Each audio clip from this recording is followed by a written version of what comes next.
This is Shuttle launch control at T-minus 9 minutes and holding, with just 30 seconds left in today's planned build-in hold.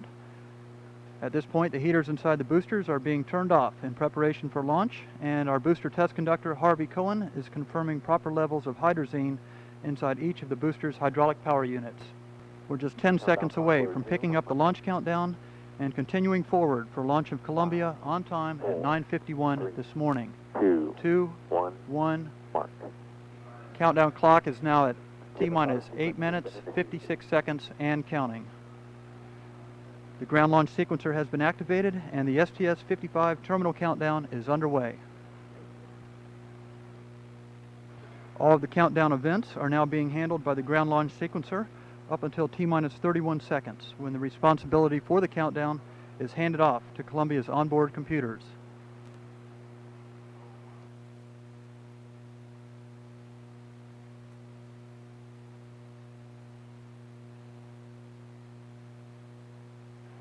The launch team continuing to monitor their consoles and no problems being observed.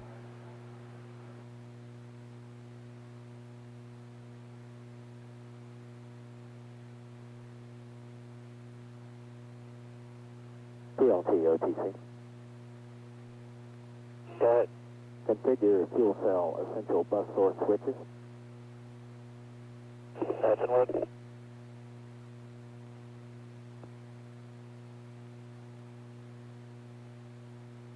That's complete.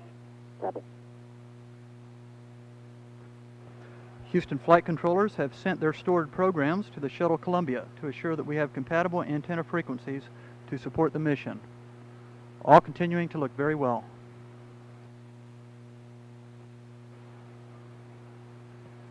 T-minus 7 minutes and 30 seconds.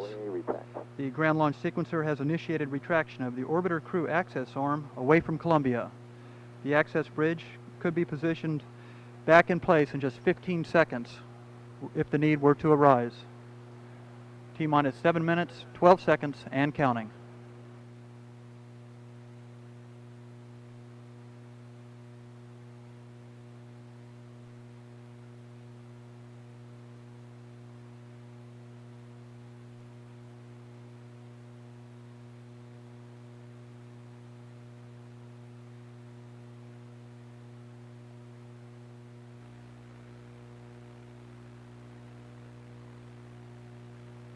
JRPS OTC.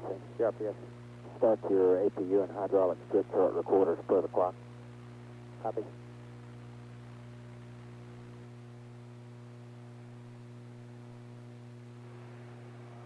T-minus 6 minutes, 27 seconds, and counting. All systems of Columbia continuing to look well.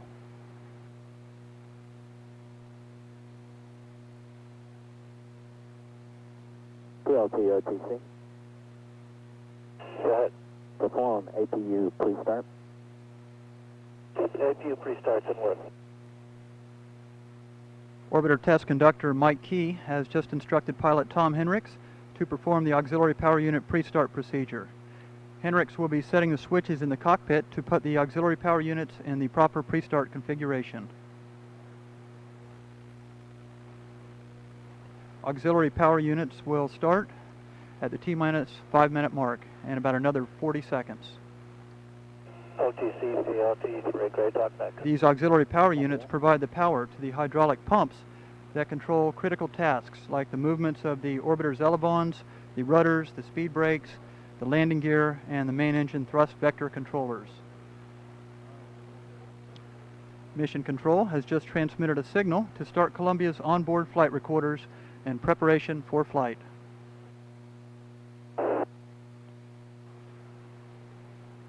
We're just about 10 seconds away from getting a go for auxiliary power unit start.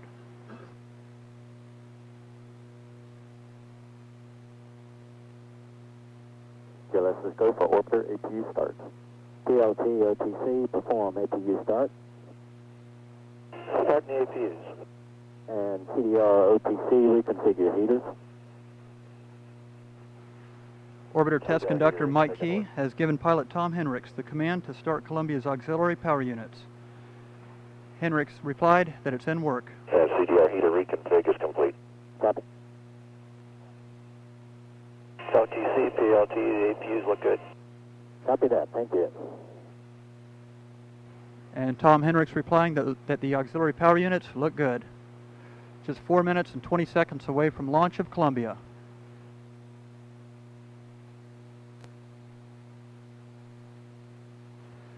The liquid oxygen fill and drain valve is now closed for flight. A final purge sequence of Columbia's main engines will begin in about 5 seconds.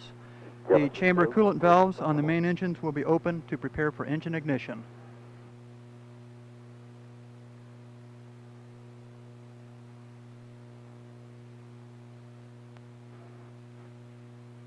Columbia's aero surfaces, such as the rudder, elevons, and speed brake, are now being cycled through a programmed test pattern to verify that they are ready for flight.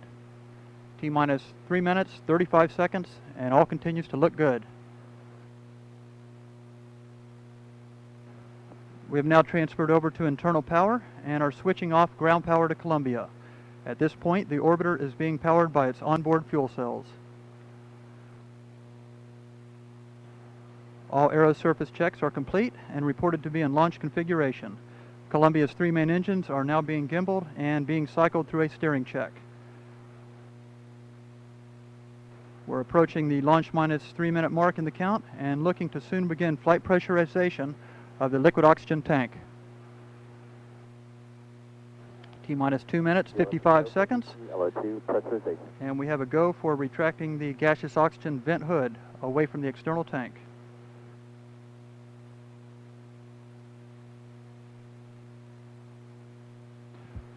Purging of Columbia's main engines is now being terminated.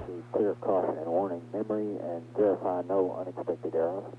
Columbia is now running on internal power. Prices here, clearance off.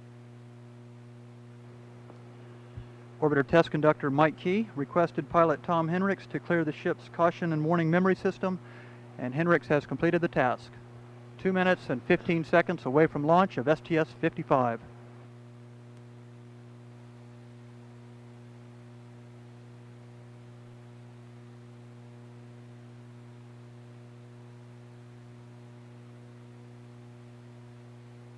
Flight crew OTC, close and lock your visors and initiate O2 flow. Have a good flight. CDR, roger, thank you much. Yeah, let's go for EP LH2 pressurization. The astronauts have now closed their visors in preparation for launch. Replenishment of liquid hydrogen to the external tank is being terminated, and Columbia is now disconnected from all ground fuel loading systems. Just 1 minute and 34 seconds away from launch. 1 minute, 30 seconds. When Columbia's engines ignite in another 75 seconds, the roar of 37 million horsepower will begin. More than 7 million pounds of thrust will kick in 6 seconds after that when the boosters ignite and Columbia begins its journey skyward. T-minus 1 minute, 10 seconds, and counting.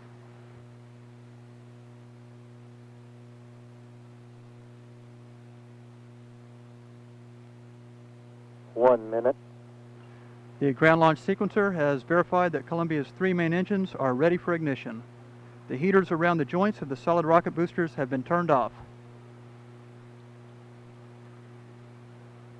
T-minus 45 seconds and counting.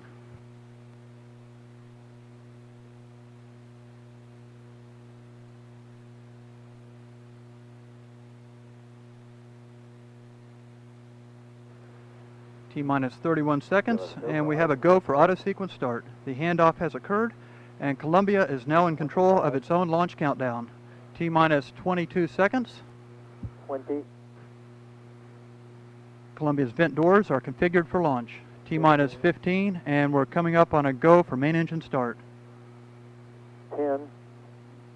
Yeah, let's just go for main engine start. 7, 6, 5, 4, Let's abort. and we have a main engine shutdown at T-minus 3 seconds. Progress past BFS 101, LDB 1. We have a redundant set launch sequencer aboard. One more SLS abort, US station in progress. Copy, launch team 904. And Columbia is now being safed. CDR, panel 06, GPC mode 5, switch to halt. CD, roger, mode 5 to halt. And NTD GLS, ignition set fixer safe. All engines are showing post-shutdown standby. We'll go for orbit. orbiter APU shutdown. Copy. MPL, do you have the water? We're now preparing to shut down the orbiter's auxiliary power units. And The the engines are orbiter's on. safe, Copy. and Columbia is being placed in a safe configuration. No MPS fire detectors are tripped at this time. Copy. MPLT, perform APU shutdown. Shutting down the APUs.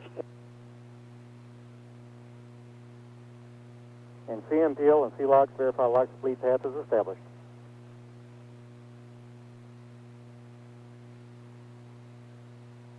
CMPL. Lock fleet path. Copy. CMPS, start LH2 topping. MPS copies. GLS primary safing is complete, and we're go for transition to G9. Copy, and what about your fire detectors, GLS? We have none tripped. Okay, MPL, fire detectors. OTC, PLT, APUs are shut down. Copy. MPL, fire detectors. No fire detectors indicated. Copy. And MPL, report to water deluge status.